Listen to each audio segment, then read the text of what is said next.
2 ವರ್ಷದ ಹಿಂದಷ್ಟೇ TB ಡ್ಯಾಂನ crust ಗೇಟ್ಗಳು ಕಟ್ಟಾಗಿ ಬಹಳ ಆತಂಕ ಮನೆ ಮಾಡಿತ್ತು.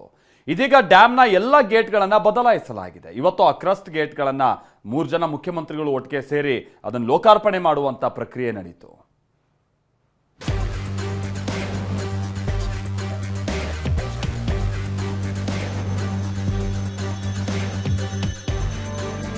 ಆಗಸ್ಟ್ 10, 2024 ತುಂಗಭದ್ರಾ ಡ್ಯಾಂನ 19ನೇ ಕ್ರಸ್ಟ್ ಗೇಟ್ ಅರ್ಧಕ್ಕೆ ಕಟ್ಟಾಗಿತ್ತು.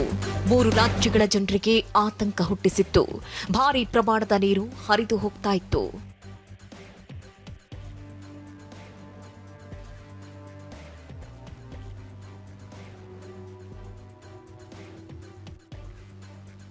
ಅಂದು ಮುರಿದು ಹೋಗಿದ್ದ ಗೇಟನ್ನ ಬಳಿಕ ದುರಸ್ತಿ ಮಾಡಲಾಗಿತ್ತು. ಆನಂತರ ಡ್ಯಾಂನ ಎಲ್ಲಾ ಗೇಟ್ಗಳನ್ನು ಬದಲಿಸುವುದಾಗಿ ಸರ್ಕಾರ ಘೋಷಿಸಿತ್ತು. ಇದೀಗ 73 ವರ್ಷದ ಹಳೆಯ ಡ್ಯಾಂನ ಎಲ್ಲಾ ಗೇಟ್ಗಳನ್ನು ಮೊದಲ ಬಾರಿಗೆ ಬದಲಿಸಿದ್ದು, ಇವತ್ತು ನೂತನ ಕ್ರಸ್ಟ್ ಗೇಟ್ಗಳ ಲೋಕಾರ್ಪಣೆ ಕಾರ್ಯಕ್ರಮ ನಡೆಯಿತು.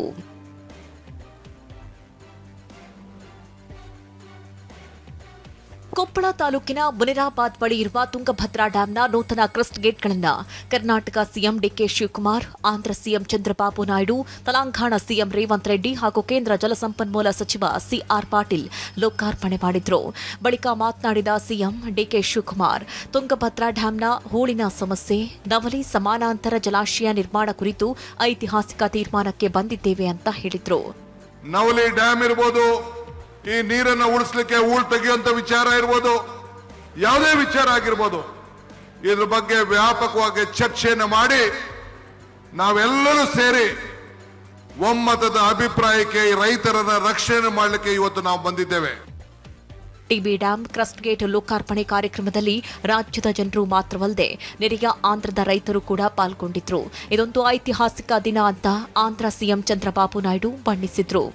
తుంగభద్ర విడివిడిగా జన్మించిన 2 నదుల కలయిక తుంగభద్రగా మారి 3 రాష్ట్రాల్లో లక్షల మందికి జీవనోపాధి కల్పిస్తున్నాయంటే ఇది మన అదృష్టం అని చెప్పి కూడా నేను మీకు తెలియజేస్తున్నా. ಕೇಂದ್ರ ಸಚಿವ ಸಿಆರ್ ಪಾಟೀಲ್ ಮಾತನಾಡಿ, ಗೋದಾವರಿ ಹಾಗೂ ಕಾವೇರಿ ಜೋಡಣೆ ಮಾಡಲಾಗುವುದು. ತುಂಗಭದ್ರಾ ಜಲಾಶಯದಲ್ಲಿ ಹೂಳು ತೆಗೆಯುವ ಕುರಿತು ತಾಂತ್ರಿಕ ವರದಿ ತಯಾರಿಸಿ ಕ್ರಮ ಕೈಗೊಳ್ಳಲು 3 ರಾಜ್ಯಗಳ ಮುಖ್ಯಮಂತ್ರಿಗಳು ಸಿದ್ಧರಾಗಿದ್ದೇವೆ ಎಂದರು. तीनों ने मिलकर पैसा लगाकर युद्ध के दौरान पे उसको काम पूरा किया और 33 दरवाजे आज बदल के ये डैम पुनः आपकी सेवा के लिए तैयार हो गया है. ಇನ್ನು ಕಾರ್ಯಕ್ರಮದಲ್ಲಿ ರಾಜ್ಯದ ನೀರಾವರಿ ಸಚಿವ ರಾಮಲಿಂಗಾರೆಡ್ಡಿ ಗೈರು ಎದ್ದು ಕಾಣಿಸ್ತಾ ಇತ್ತು. ಹಾಗೆ ಸಿದ್ದರಾಮಯ್ಯಗೆ ಆಹ್ವಾನ ನೀಡಿಲ್ಲ ಅಂತ ಅಭಿಮಾನಿಗಳು ವಿರೋಧ ವ್ಯಕ್ತಪಡಿಸಿದ್ರು. ಇನ್ನು ವೇದಿಕೆ ಕಾರ್ಯಕ್ರಮದಲ್ಲಿ ಸಿಎಂ ಡಿಕೆ ಆರಾಧ್ಯ ದೇವರಾದ ಅಜ್ಜಯ್ಯರ ಫೋಟೋ ಇಡಲಾಗಿತ್ತು. ಆದರೆ ಮಾಧ್ಯಮಗಳ ಕ್ಯಾಮೆರಾ ಅತ್ತ ದೃಷ್ಟಿ ಹರಿಸಿದ ತಕ್ಷಣ ತೆಗೆಯಲಾಯಿತು. ಶಿವಕುಮಾರ್ ಪತ್ತಾರ್, ಟಿವಿ9 ಕೊಪ್ಪಳ.